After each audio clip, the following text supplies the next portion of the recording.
우리가 드로아에서 배로 떠나 사모드라게로 직행하여 이튿날 네아폴리로 가고 거기서 빌립보에 이르니 이는 마게도냐 지방의 첫 성이요 또 로마의 식민지라. 이 성에서 수일을 유하다가 안식일에 우리가 기도할 곳이 있을까 하여 문밖 강가에 나가 거기 앉아서 모인 여자들에게 말하는데, 두아디라시에 있는 자색옷감 장사로서 하나님을 섬기는 루디아라 하는 한 여자가 말을 듣고 있을 때 주께서 그 마음을 열어 바울의 말을 따르게 하신지라. 그와 그 집이 다 세례를 받고 우리에게 청하여 이르되, 만일 나를 주 믿는 자로 알거든 내 집에 들어와 유하라 하고 강권하여 머물게 하니라. 바울은 마게도냐 사람의 환상을 보고 나서 그 환상은 하나님의 부르심이라고 믿습니다. 그리고 곧바로 드로아에서 배를 타고 마게도냐, 이제 유럽으로 출발하게 됩니다. 바울이 마게도냐로 가게 되는 그 경로를 성경은 아주 상세하게 기록을 하고 있습니다. 우리 11절 말씀 한번 같이 볼까요? 시작. 우리가 드로아에서 배로 떠나 사모드라게로 직행하여 이튿날 네아폴리로 가고. 자, 바울 일행이 드로아에서 배를 타고 사모드라게를 지납니다. 사모드라게가 뭐냐면 에게의 작은 섬이에요. 그 사모드라게 섬을 지나서 빌립보의 항구 도시인 네아폴리에 도착하게 됩니다. 네아폴리에 도착해서 마게도냐 첫 성이라고 불리는 빌립보까지는 16km의 거리가 있습니다. 네아폴리에서 배를 내려서 16km를 걸어서 이 빌립보에 바울 일행이 도착하게 됩니다. 그리고 오늘 성경을 보니까 거기서 수일을 머물렀다고 그랬습니다. 이 빌립보가 지금이 어디냐면 그리스 북부입니다. 여러분, 터키 옆에 그리스 북부가 바로 오늘 성경의 이 빌립보입니다. 여러분, 이 빌립보에 대한 지명은 우리가 익히 알 겁니다. 한번 지도를 한번 볼까요? 우리 지도를 한번 볼까요? 자, 여러분, 저것이 2차 전도 여행의 지도고요. 여러분 한번 주보 사면을 한번 보세요. 더 정확히 나와 있습니다. 자, 우리 한번 오늘 11절의 경로를 기록했으니까 한번 따라와 볼게요. 자, 드로아에서 배를 탔습니다. 그리고 빌립보에 있는 네아폴리라는 항구에 도착해서 16km를 걸어서 빌립보까지 갑니다. 그리고 오늘 본문은 빌립보에서 일어났었던 일을 중심으로 말씀을 나눌까 합니다. 자, 이제 저를 보시면 됩니다. 하나님이 바울 일행을 전혀 예상치 못하는 곳으로 그들의 길을 인도하셨습니다. 여러분, 바울이 마게도냐를 가고 싶었습니까? 그 드로아에서 배를 타고 유럽으로 가기를 바울은 원하거나 예상하지 않았습니다. 그러나 하나님이 일방적으로 바울 일행을 그곳으로 이끌어 가셨다라는 거예요. 근데 여러분, 오늘 본문 10절을 읽다 보면 지금까지 나타나지 않은 아주 독특한 문장 표현이 나옵니다. 우리는 이 표현에 좀 집중을 해야 될 것 같은데, 한번 10절을 한번 읽으면서 어떤 표현이 아주 오랜만에 우리가 보게 되는 표현인지 단어를 한번 찾아보시면 될 것 같아요. 우리 같이 읽겠습니다. 시작. 바울이 그 환상을 보았을 때 우리가 곧 마게도냐로 떠나기를 힘쓰니 이는 하나님이 저 사람들에게 복음을 전하라고 우리를 부르신 줄로 인정함이로라. 여러분, 어떤 단어가 눈에 딱 들어옵니까? 생명이 아닌 분들은 다 보여요. 뭐예요? 우리. 여러분, 성경학자들은요 이렇게 얘기합니다. 우리라는 표현이라는 것은 바울 혼자만이 아니라 사도행전의 저자가 함께 했기 때문에 우리라는 표현을 쓰지 않았을까요? 우리가 마게도냐로 갔다 그랬어요. 그러면 사도행전의 저자와 바울이 함께 마게도냐로 갔는데, 사도행전의 저자는 누굽니까?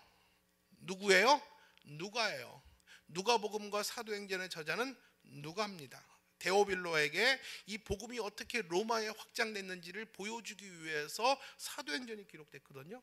그렇기 때문에 오늘 본문에서 유추할 수 있는 건 뭐예요? 바울과 사도행전의 저자 누가가 함께 드로아에서 배 타고 마게도냐를 갔구나라는 생각을 하게 됩니다. 성경학자들은 이렇게 얘기해요. 그러면 누가가 언제부터 바울과 합류했는가라는 질문을 할 때 처음부터 합류한 것이 아니라 이곳 드로아에서 마게도냐를 향해서 떠날 때 이 바울과 함께 합류하지 않았나 이렇게 추측을 하는데 상당히 일리가 있는 말입니다. 다시 말하면 마게도냐인에 대한 환상은 바울 혼자 봤습니다. 그리고 배를 타고 마게도냐로 갈 때에 바울 혼자만 간 것이 아니라 누가를 포함한 그 선교 대원들이 함께 바울과 동행했다라는 것입니다. 그렇기 때문에 2차 전도 여행은 적어도 바울과 실라만 간 것이 아니라 누가를 포함한 그 외에 많은 사람들이 함께 배 타고 마게도냐를 갔다라고 생각하면 여러분 이해가 쉬울 줄로 믿습니다. 자, 그리고 바울 일행은 드로아에서 배 타고 네아폴리를 거쳐서 빌립보에 갔는데 그 이튿날 도착했다 그랬어요. 하루 길밖에 되지 않았던 짧은 거리였어요. 그러면서 오늘 본문 12절과 13절에서는 우리가 익히 말하는 빌립보가 어떤 도시인가에 대해서 이야기를 하고 있습니다. 여러분, 빌립보는 어떤 도시라고 소개가 되고 있습니까? 12절 13절을 보니까 마게도냐의 첫 성이다 라고 얘기합니다. 여러분, 마게도냐의 첫 성이라는 게 뭐냐면 이 유럽 마게도냐에 도착하는 첫 번째 도시라는 의미가 아니고요, 유럽 마게도냐 중에서 최고로 우월한 도시, 베스트 시티라는 거예요. 최고의 도시가 바로 이 빌립보라는 것입니다. 이 빌립보라는 성, 이 조그만 이 자치주가 어떻게 생겼냐 하면요, BC 4세기 그 주전 4세기경에 알렉산더에 의해서 세워진 도시가 이 빌립보예요. 근데 그 빌립보의 이름의 유래는 그 알렉산더의 아버지 필립 4세의 이름을 따서 그 도시를 건설했습니다. 자, 여러분 아시겠지만 이 안디옥이나 이 빌립보라는 도시는 다 황제의 도시예요.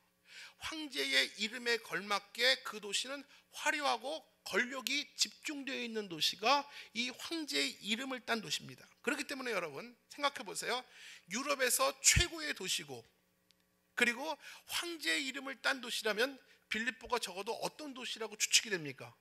화려한 도시고요, 권력과 위상이 있는 도시고 권력가들이 모여 있는 도시가 이 빌립보라는 도시입니다. 그리고 후에 이제 헬라 시대가 끝나고 로마 시대가 오면서 로마가 이 마게도냐를 점령하면서 이 빌립보를 로마의 식민지로 삼게 됩니다. 그렇죠? 식민지로 삼게 되는데 이 식민지로 삼게 되면서 이 빌립보에 대한 특징이 어떻게 되냐면 이제 그들은 그 작은 리틀 로마가 되어버립니다. 작은 리틀 로마가 되면서 그 유럽에 들어가는 관문이 되기도 합니다. 그러면서 소위 그 작은 로마가 되면서 그 로마 시민권자들과 퇴역한 로마 군인들이 이 빌립보에 많이 살았어요. 그러면서 이제 빌립보는 왕성한 이제 번창한 도시가 되면서 그 빌립보는 사람들에게 집중을 받고 권력의 핵심이 되는 것이 이 빌립보입니다. 바로 이 바울이 빌립보에 이르게 된 겁니다. 근데 오늘 성경에 또 한 가지 이 빌립보를 추측하는 기사 하나가 뭐라고 기록되어 있냐면 그 바울이 그곳에서 수일을 머물렀다고 그랬습니다. 이건 성경학자들이 그렇게 추측하더라고요. 그 빌립보 사람들의 영적 특징은 복음을 적극적으로 수용하지 않았나. 바울은 복음을 전했을 때 복음을 받지 않으면 발을 털어버리고 거기를 떠납니다. 항상 그랬어요. 바울의 선교 원칙이 있잖아요. 먼저 유다인의 회당에 들어가서 복음을 전했다가 받지 않으면 이방인들에게 복음을 전하고요, 또 그 도시에 가서 복음을 전했지만 그들이 박해하면 곧바로 떠나는 것이 바울의 선교의 원칙이었어요. 이 빌립보에서 들어갔는데 며칠을 유했다는 것은 그 빌립보 사람들의 영적 상태는 복음을 적극적으로 수용하지 않았나. 아마도 그래서 바울이 그곳에서 복음을 전하기 위해서 며칠을 머물지 않았나, 이렇게 추측을 하는데 이것도 상당히 일리가 있는 추측이라고 생각합니다. 이제 바울 일행이 이 빌립보에서 며칠을 지내다가 이제 안식일을 맞이하게 됩니다. 이제 안식일날 예배를 좀 드리러 가려고 하는데, 여러분 그 빌립 마게도냐 지역은 유대인들이 없고 이방인들이 로마인들이기 때문에 회당이 있을 수가 없죠. 그러니까 회당이 없으니까 모여서 예배 드릴 수 있는 곳이 아니었어요. 다 화려한 도시이기 때문에. 그래서 빌립보 성을 떠나 밖에서 기도할 처소를 찾기 위해서 강가로 나갔다고 그랬습니다. 성경에 보면 빌립보 성을 떠나 강가를 찾아 나가면서 기도할 곳이 어딨나 둘러보다가 335 모여있는 여자들을 발견하게 됩니다. 성경학자들은 그 여자들도 바로 하나님을 섬기는 자들이었는데 예배 처소를 쳐서 강가에서 예배를 드리는 여인들의 그룹이었다라고 얘기하는데 그건 뭐 제가 안 봐서 모르겠어요.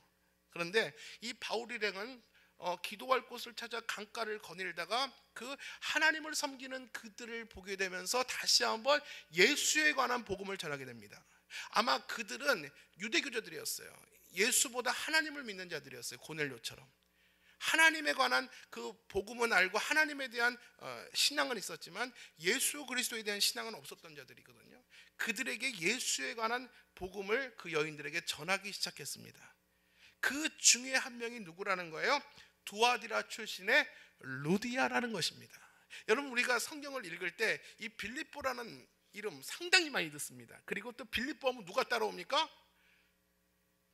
루디아가 따라오잖아요. 영이 다음 철수듯이, 짜장면이면 짬뽕이듯이 빌립보 하면 그 루디아가 따라오죠. 바로 이 루디아와 이 바울의 만남은 이렇게 시작되는 것입니다.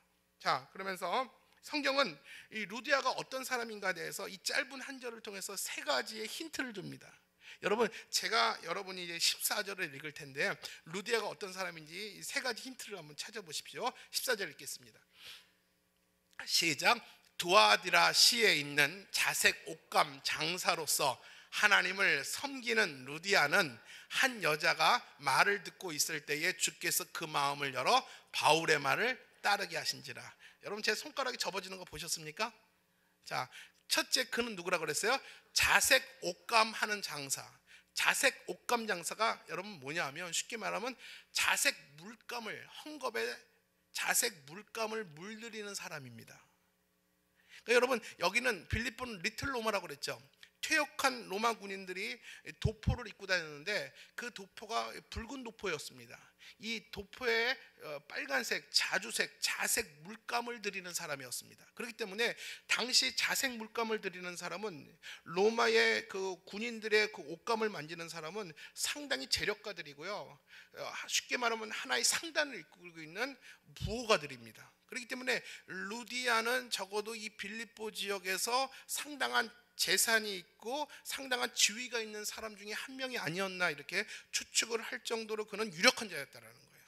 그는 어떤 사람이라고요? 자주장사. 그러니까 하나의 그냥 시장통에서 그냥 일하시는 분 정도가 아니라 굉장히 재력가고 나름대로 그 하나의 상단을 이끄는 부호였다라는 걸 알 수가 있습니다. 또 두 번째는 그가 어떤 사람이라는 거예요? 그는 하나님을 섬기는 자라고 그랬습니다. 그는 두아디라 출신으로서 태어날 때부터 유대교의 그 가문에서 태어나면서 유대교를 입문했던 사람이에요. 그러면서 그는 일찍이 하나님을 섬겼던 사람이에요. 예전 고넬료 아시죠? 고넬료처럼 하나님을 두려워하며 그 구약의 하나님, 야훼 하나님을 조용히 섬기던 사람이었다라는 것입니다. 그리고 또 셋째로 그 사람은 어떤 사람이냐? 주님의 말씀을 듣는 루디아의 마음을 주님이 열어서 바울의 말을 복종케 했다라는 표현이 있습니다. 여러분, 우리 한번 14절 후반절의 말씀을 다시 한번 읽어볼게요. 이따가도 읽겠지만 14절 다시 한번 띄워주세요. 자, 우리 한 여자 띄워주세요. 자, 중간에 한 여자가 있죠. 한 여자 보여요? 자, 한 여자부터 마지막까지 읽어보겠습니다. 시작. 한 여자가 말을 듣고 있을 때, 잠깐만요. 한 여자가 누구예요? 루디아가 바울의 설교를 듣고 있을 때 주께서 루디아의 마음을 열어서 바울의 말을 따르게 했다고 그랬습니다. 자, 여러분 보십시오. 루디아가 어떤 사람인가? 루디아는 바울이 전한 복음을 들을 때에 주께서 말씀을 듣는 루디아의 마음을 열어주셨습니다. 결국 마음을 열어서 바울의 말에 순종케 하도록 그를 이끄셨다라는 것입니다. 여러분, 말씀을 듣고 있을 때 주님이 루디아의 마음을 여시고 바울이 전한 예수 그리스도에 관한 복음, 그 복음을 듣고 주님을 영접하게 됩니다. 주님을 영접할 뿐만 아니라 성경에서 보니까 그와 그 집 모든 식구가 세례를 받게 되었다고 그랬습니다. 여러분, 바울이 전한 복음을 그들이 들었을 때 그 심령이 반응하여서 세례를 받았다고 하는 것은 어떤 일이 일어난 거예요? 마음의 문이 열렸기 때문에 그래요. 여러분, 아무리 강단에서 복음이 선포되고 말씀이 전달된다 할지라도 마음이 열리지 않으면 한 방울도, 단 한마디의 언어도 마음에 들려지지 않아요.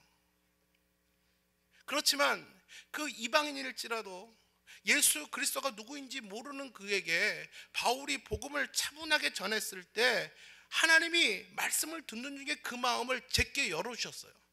마음을 열어주셨기 때문에 그 말씀이 들리고 찔림과 감동을 받으면서 회개의 죄세례를 받고, 그리고 그 가족들이 하나님 앞에 다 헌신할 수 있었다라는 것입니다. 여러분, 우리의 마음을 여시는 분은 우리 주님이실 줄로 믿습니다. 여러분 믿으십니까?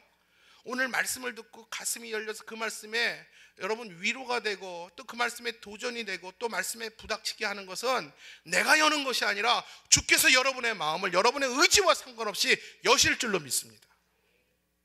여러분, 우리가 신앙생활하면서 이렇게 생각합니다. 내가 교회를 나오고 내가 예수를 믿고 그래서 내가 신앙생활한다고 생각합니다. 근데 여러분, 이것은 착각이에요. 주님이 내 마음을 열어주셔야지만 내가 주님을 영접할 수가 있습니다.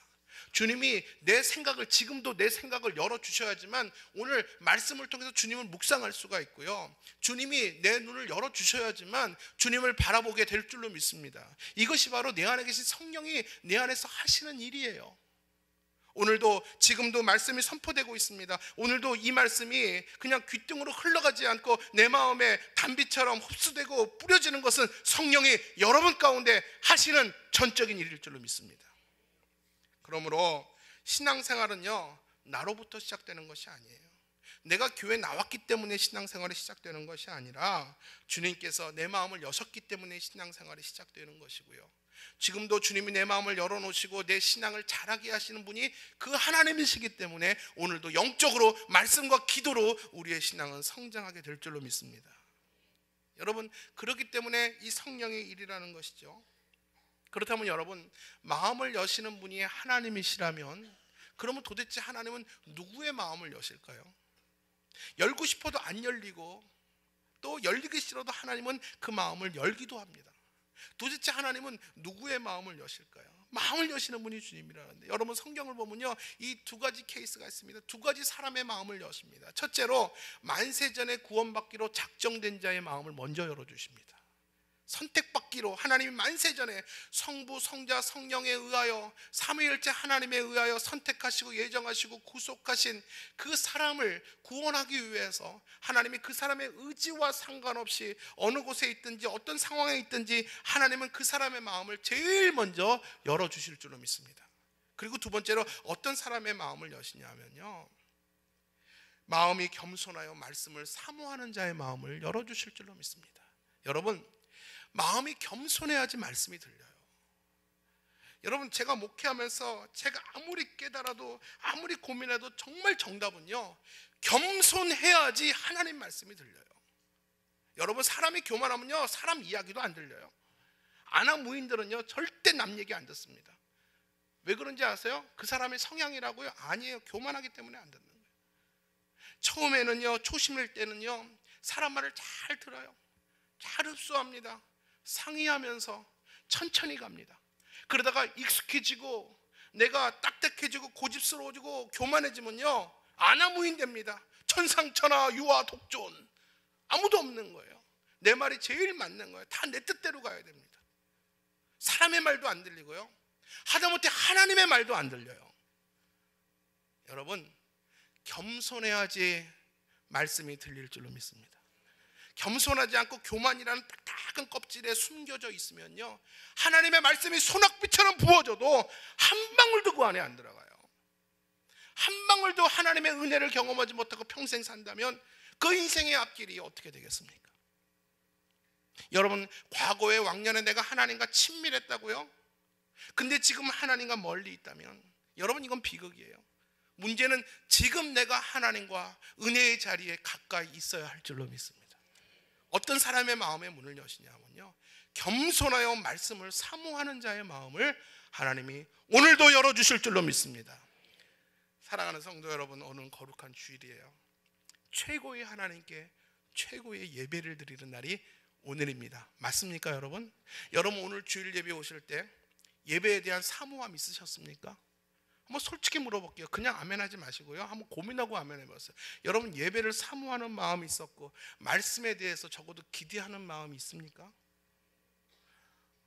아멘 잘하시네. 여러분, 예배를 사모하며 말씀을 기다리는 그 마음이 예배자의 마음일 줄로 믿습니다. 하나님이 그 사람의 마음을 먼저 열어주시는 거예요. 여러분, 우리가 지존하신 하나님, 창조의 아버지, 우리가 그런 찬양하면서 여러분의 마음이 열리고 있습니까? 그런 찬양하면서 하나님을 향한 하나님의 임재에 대한 기대가 여러분 안에 있어요?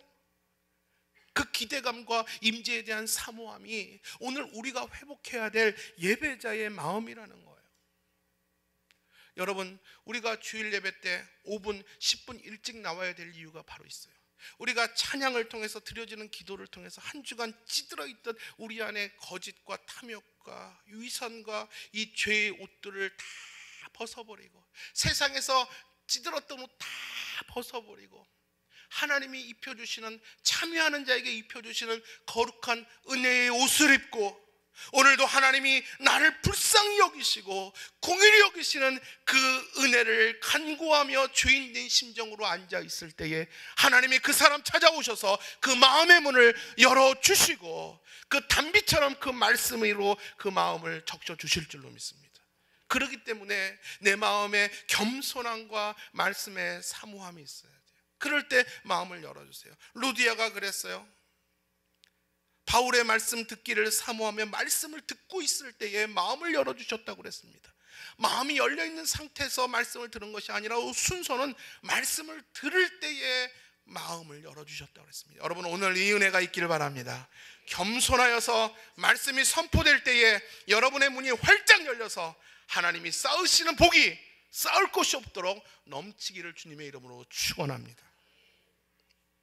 하나님께서 루디아의 마음을 여셨기 때문에 이 루디아의 마음은 가슴이 뜨거워졌어요. 그 가슴을 활짝 열었기 때문에 주신 말씀 때문에 가슴이 뜨거웠어요. 견딜 수가 없었어요. 그래서 바울에게 15절과 같은 제안을 합니다. 우리 15절 한번 읽겠습니다. 시작. 루디아와 그 집안 식구들이 다 세례를 받았습니다. 그리고 루디아, 제가 참으로 주님을 믿는 사람이라고 생각하신다면 저희 집에 오셔서 머물러 주십시오라고 간청하면서 우리를 자기 집으로 데리고 갔습니다. 아멘. 무슨 말이에요? 바울에게 이렇게 말합니다. 당신이 만일 나를 볼 때 내가 정말로 예수 믿는 사람이라고 여겨진다면 우리 집에 들어와서 나에게 말씀을 전해 주십시오. 내 상단을, 내 가정을, 내 소유의 모든 것을 당신에게 내가 드리겠습니다. 당신이 마음대로 사용하셔서 당신이 복음 전파하고 당신이 원하고 뜻하는 대로 우리 집에 사용하시옵소서. 여러분, 이것은 대단한 헌신과 결단이에요. 내 집을 당신에게 2년 동안 내가 월세 안 받고 빌려주겠습니다. 내가 전세비 올리지 않고 2년 동안 임대하겠습니다. 그런 게 아니었어요. 내가 가지고 있는 재산, 내 가정을 당신에게 드릴 테니까 들어와서 나에게 말씀을 전해달라고 하는 것입니다. 여러분, 여기서 간청했다고 그랬어요. 강권했다고 그랬어요. 그냥 들어오시든지 말든지가 아니라 이 복음을 만나고 가슴이 뜨거워진 루디아는 이 복음을 사모하고 복음을 붙잡기 시작합니다. 제발 우리 집에 들어가 유하여 주십시오. 여러분, 결국 자신의 집을 빌립보 선교의 전진 기지로 삼게 됩니다. 그리고 이 빌립보 교회의 최초의 교회는 루디아의 집이었습니다. 루디아의 집을 통해서 빌립보 교회의 첫 교회가 세워졌고요, 빌립보 선교의 전진기지가 됐고요, 결국 이 루디아의 집이 유럽 선교의 초석이 될 수 있었어요. 그 한 사람의 이 선교, 한 사람의 헌신 때문에 이런 일이 일어났다는 겁니다. 사랑하는 성도 여러분, 여러분 바울과 루디아의 만남 어떻게 생각하십니까? 어떤 중요한 장소에서 약속이나 인연이 있어서 만난 건 아닌 것 같아요. 보니까 아주 우연히 바울은 예배할 곳을 찾아서 강가를 어슬렁어슬렁 거니다가 335 모여있는 사람에게 우연히 말 시키다 보니까 그 사람이랑 말이 통하고, 그리고 갑자기 마음이 열려서 우리 집에 들어오라고 그랬어요. 여러분 어떻게 생각하세요? 이게 필연적 만남 같아요? 아주 우연히 일어난 것 같아요? 우리가 볼 땐 아주 우연히 일어난 일 같아요. 그러나 제가 본문을 연구하고 공부하다 보니까 이건 우연이 아니었습니다. 세계 선교의 초석, 유럽 선교의 초석을 놓기 위한 하나님의 필연적 섭리였다라는 것입니다. 하나님은 아주 정확한 시간표, 계획 안에서 바울과 루디아를 만나게 하셨다는 겁니다. 우리는 하나님의 일정, 하나님의 카이로스를 모르니까 우연이라고 얘기하지만 수면 밑에서는 하나님은 한치의 오차도 없이 치밀하게 바울과 루디아를 만나게 하셨다라는 것입니다. 사랑하는 성도 여러분, 그렇기 때문에 성도들 간의 영적 인연은 우연이 아닐 줄로 믿습니다. 저와 여러분의 만남 우연이 아닐 줄로 믿습니다. 여러분, 이렇게 좋은 이천신학교회, 여러분 아마 제가 이 교회 담임 목사로 부임했는데 목사가 없어서 저밖에 없어서 저만 왔습니까? 아니요, 수많은 목회자가 있어요. 여러분, 또 한국 땅에 수많은 성도들이 있는데 여러분 이곳에 왜 왔습니까? 왜 하나님이 저와 여러분을 만나게 하셨습니까? 우연입니까? 직장이 하이닉스다 보니까, 올해 이천에 살다 보니까 떠나기 싫어서 여러분 이곳에 있습니까? 아니에요. 우리는 우연이라고 생각하지만 하나님은 저와 여러분의 만남을 계획하시고 주권 가운데, 섭리 가운데 만나게 하신 줄로 믿습니다. 오늘 새 가족 한 가정 등록하셨는데 우연히 내가 교회 등록한 것이 아니라 하나님이 부르신 줄로 믿습니다. 아름다운 만남으로, 인연으로 하나님이 만나게 하신 줄로 믿습니다. 여러분, 그렇듯이 특별히 영적으로 소통하는 영적 동역자들 간의 만남은 더 특별합니다. 그냥 성도 간의 만남보다 영적 동역 관계에 있는 동역자들, 영적으로 소통하며 영적인 멘토, 말씀을 배우고 말씀을 따르고 말씀을 가르치는 이 영적 소통의 영적 동역자들의 관계는 더 특별하고 더 섭리 가운데 하나님이 정확하게 계산해서 만나게 한 만남일 줄로 믿습니다. 여러분, 우리가 그래서 세상 노래도 그거 있잖아요. 우리 만남은 우연이 아니야.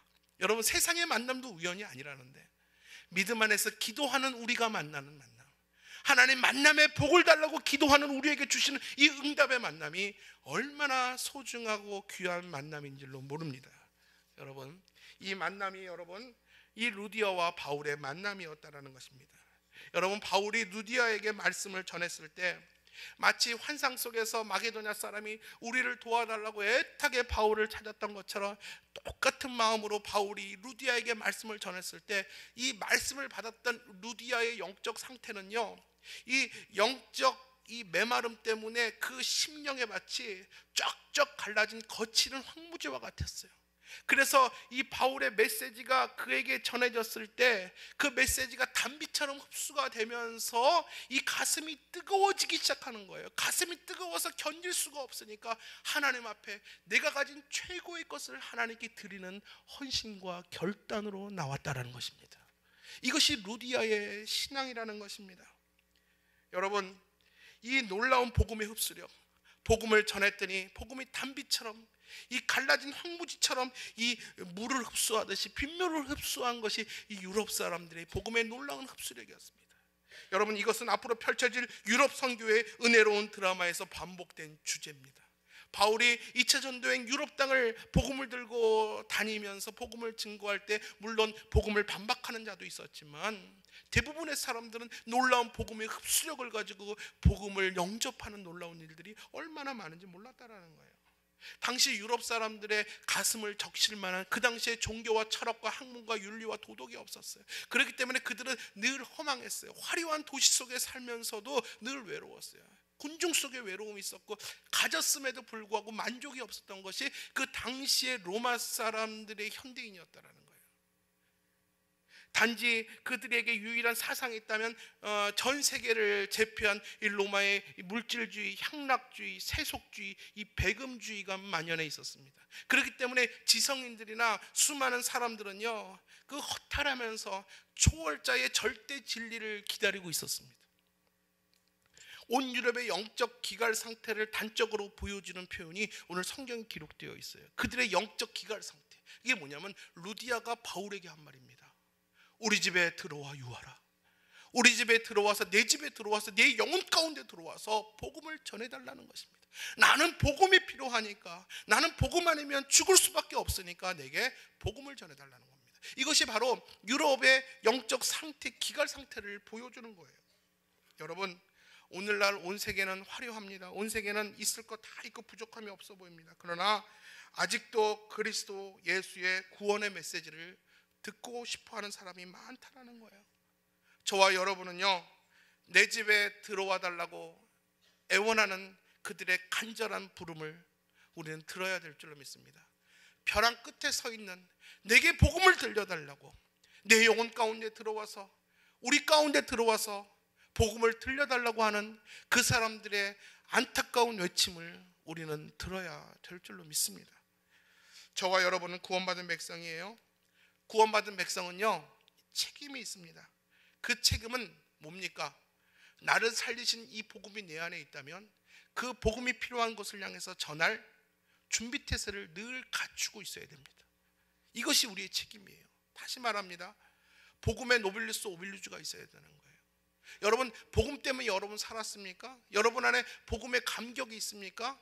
그러면 복음이 필요한 곳을 향해서 마땅히 감당해야 될 책임이 있다라는 거예요. 선교지에 나가라는 거 아니에요. 중국과 북한 땅에 가라는 거 아닙니다. 우리 필드에서, 내 그룹 안에서, 내 가족 안에서 복음이 필요한 사람을 향해서 담대하게 그 복음을 전하는 사역, 그 책임을 감당할 역할이 저와 여러분에게 있다라는 것입니다.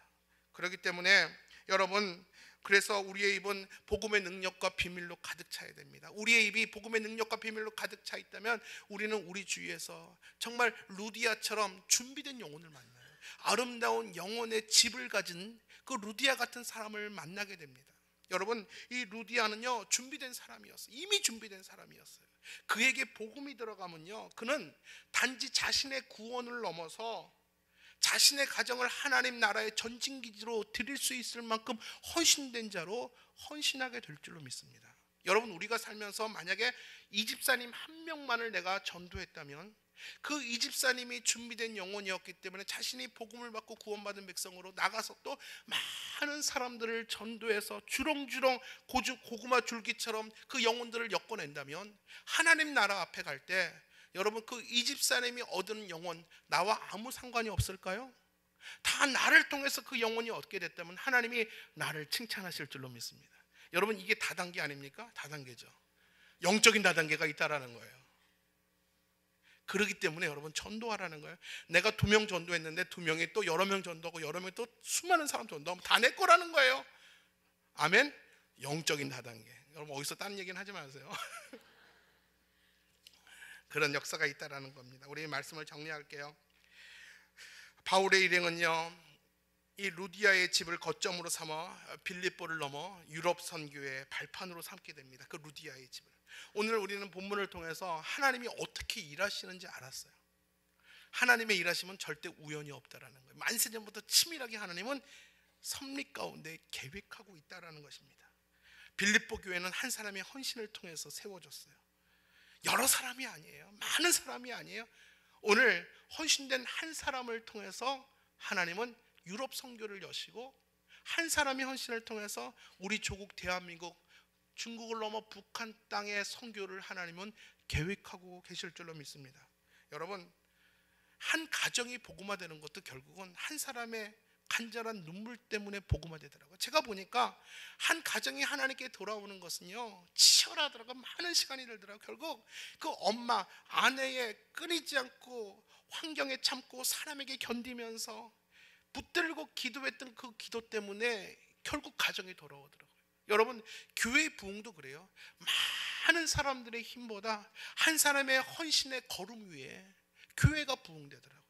여러분, 이 빌립보 선교, 이 유럽 선교도 이 루디아의 눈물 뿌린 그 헌신 위에 유럽의 문이 열리고 유럽이 복음화가 이루어진 겁니다. 하나님은 바로 그런 불씨를 이룰 수 있는 한 사람을 찾고 그 사람의 눈물을 오늘도 하나님은 기다리실 줄로 믿습니다. 여러분, 1995년에 미국의 부흥운동을 일으켰던 See You at the Poll이라는 구호를 들어보셨습니까? See You at the Poll. 뭡니까? 폴, POL이 국기개양대입니다. 이것은 이 고등학교, 어떤 한 고등학교에서 일어났던 기도 부흥 운동인데요. 이 점심시간에 그 아이들이 이 폴, 국기개양대 앞에 모여서 기도하자라는 시간입니다. 여러분, 보통 학교에 국기개양대에 2개의 국기가, 2개의 깃발이 걸려 있으면 뭡니까? 학교를 상징하는 깃발과 이 성조기가 걸려 있잖아요. 그렇기 때문에 그 국기개양대 점심시간에 고등학생들이 교파를 떠나서, 동아리를 떠나서 점심 먹고 그 자리에 모여서 국기개양대 중심을 삥 둘러서서 기도하기 시작했습니다. 학교의 복음화와 또 복음화의 확장을 위해서 그들이 열심으로 기도하기 시작했어요. 이 See You at the Poll, 이 기도 모임이 확산되면서 미국 전역에 퍼지게 되면서 모든 고등학교가 동참하기 시작하면서 이 교회들마다 부흥의 불씨가 타올랐어요.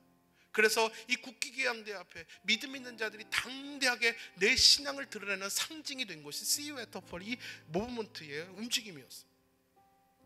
여러분, 한 사람으로 시작됐어요. 한 사람의 헌신, 한 사람의 각오, 한 사람의 결단.